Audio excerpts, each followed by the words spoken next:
For my father, intelligence was all that matters. Ever since my brother Charles was diagnosed to be a gifted child, all he talked about was IQ and intelligence research. A high IQ apparently strongly predicts good grades, a good career, and even health and mortality and stuff. His favorite story is Kim Mong-young, a Korean with an official IQ of 210. Just 6 months old, he was already speaking fluent Korean, and at age 3 wrote essays in German and English. Then he would hug Charles and look at me with this question in his face. I hated that. I wondered if I could reach my little brother in anything. When I was young, me and my dad were best buddies. He never even cared much about IQ or G or whatever. When my brother started reading at just 2 years old, everything changed. Suddenly, I was forgotten, and soon after, I was the slow one. Once, when I got a C in math, he didn't even look at my paper and just told Charles that an ape is believed to have an IQ of 40. I hated his sarcasm.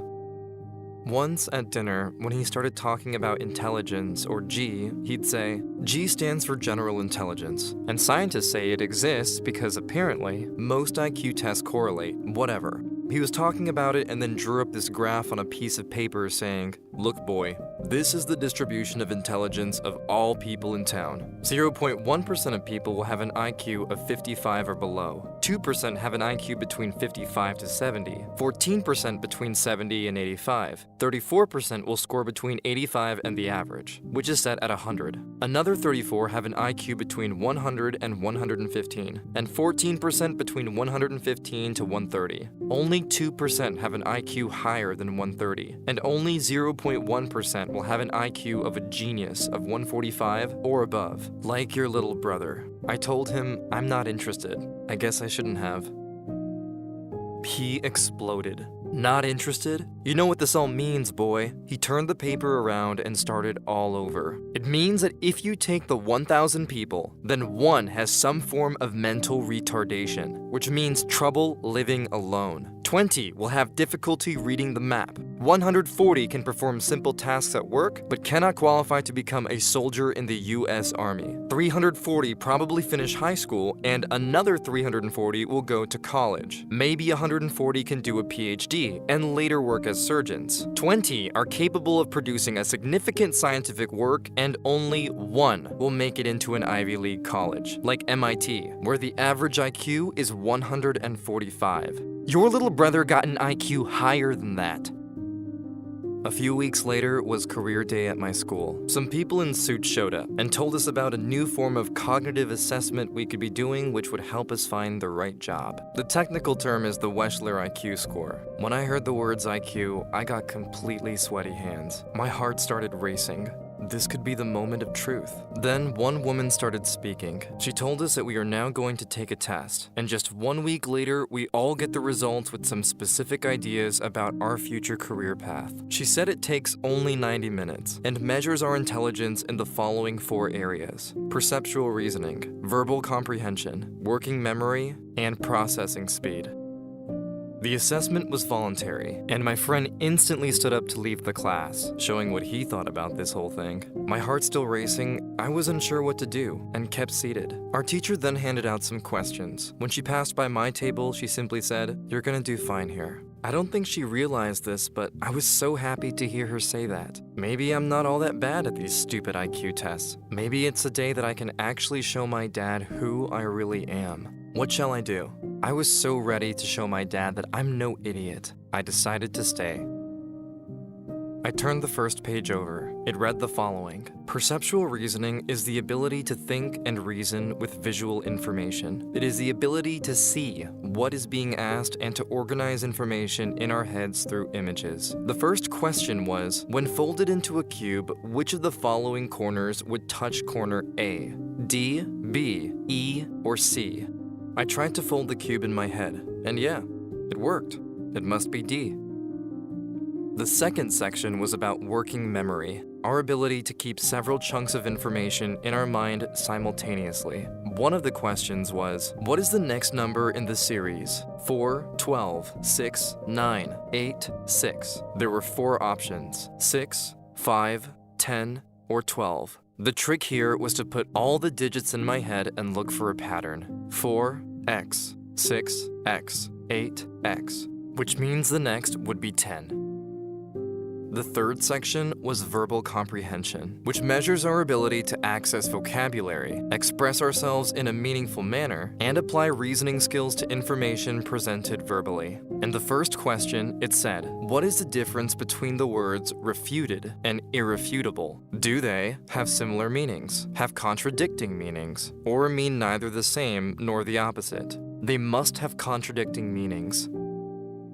The fourth section was about processing speed, the pace at which we take in new information, and make sense of it in order to prepare a response. One of the questions asked was, what is the 12th letter of the alphabet? Is it T, L, R, or B? I realized I had to rule out all the options that didn't look right. Counting would have taken way too long. L is the right answer.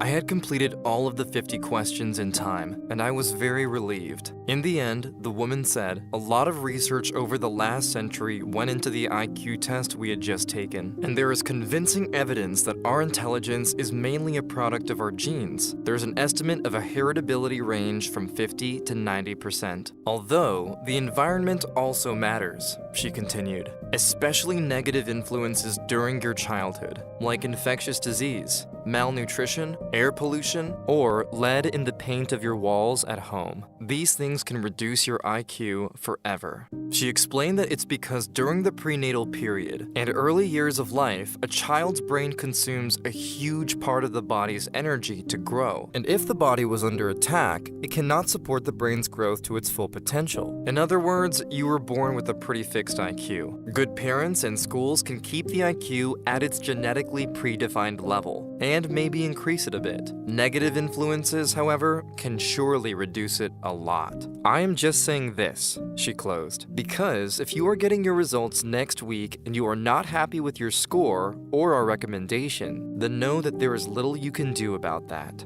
Even if you practice for years or continue school indefinitely, it's almost impossible to improve your score by more than 10 points. Just think about that before you open that envelope. You don't have to. When the envelope was handed to me a week later, I got excited to open it. I took a deep breath, but before I ripped the cover apart, I halted. Do I really want this? Why do I care so much?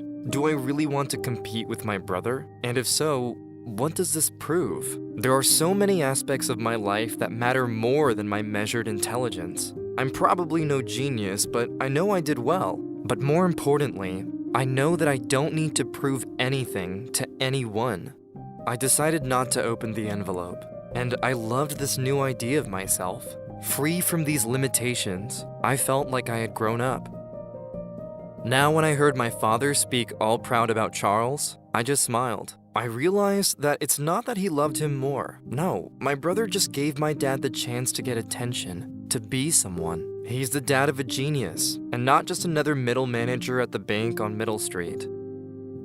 A few years later, I dropped out of college and started my own company, and soon after fell in love with a wonderful woman and also started a family. My brother is now a professor at a famous university, but never found the right girl, and like many very smart people, suffers from depression. My dad doesn't care so much about IQ anymore. He's now a proud grandfather. They say it takes intelligence to know how to do things right, but wisdom to do the right thing. Leaving that envelope closed was the best decision of my life. Here are 5 questions from a real IQ test. You've got 5 seconds each. When you are done, post your answers in the comments. Good luck! 1. A package of gift cards has a length of 8 centimeters, a width of 4 centimeters, and a volume of 64 centimeters cubed. What is the height of the box?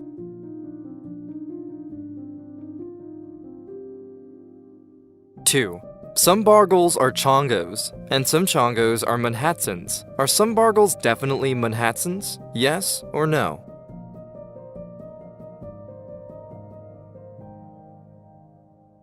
3. Max needed to get 7 new doors from the home improvement store for his house. His car could only hold 2 doors at once. How many times did Max have to visit the store? 2, 4, 7, 8, or 9?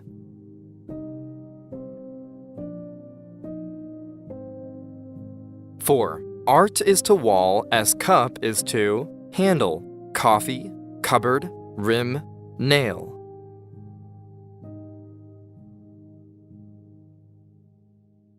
5. What is the missing number in the series? 1, 16, 81, blank, 625, 1296.